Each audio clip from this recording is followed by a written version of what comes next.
Hey everyone, I'm Dr. Michael Breus, the Sleep Doctor. Welcome to another episode of Ask the Sleep Doctor.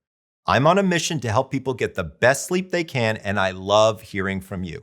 Every single week, I answer a few of your sleep-related questions, and this week, we're talking about restless legs syndrome.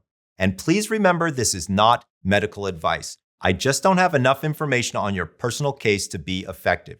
You should always contact your physician with these questions as well. If you have a question that you'd like to have me answer, head on over to thesleepdoctor.com where you can send me an email. And while you're there, scroll down to the bottom of the website where you can subscribe to our weekly email that is packed with all of my best sleep tips.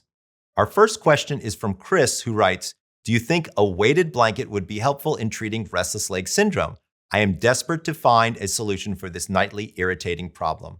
Chris, it's an interesting idea. I'm not sure I've ever seen any data to support that, but I will tell you, I would definitely give it a shot.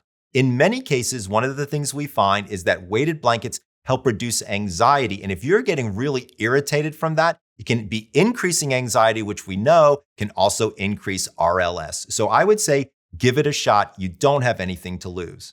Next question is from Jan, and she asks, is it possible that restless leg syndrome is just an excess of glucose intake that creates excess energy?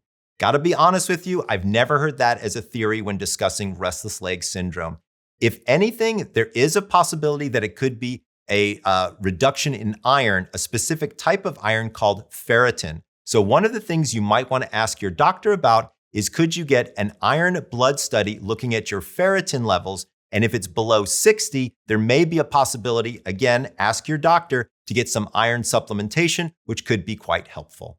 Question number 3, our final question is from Peggy, and she says, I had a sleep study done and my legs move continuously throughout REM. I don't have RLS, but I don't like taking medication. I have difficulty falling asleep, staying asleep, and I wake up early. Any good ideas?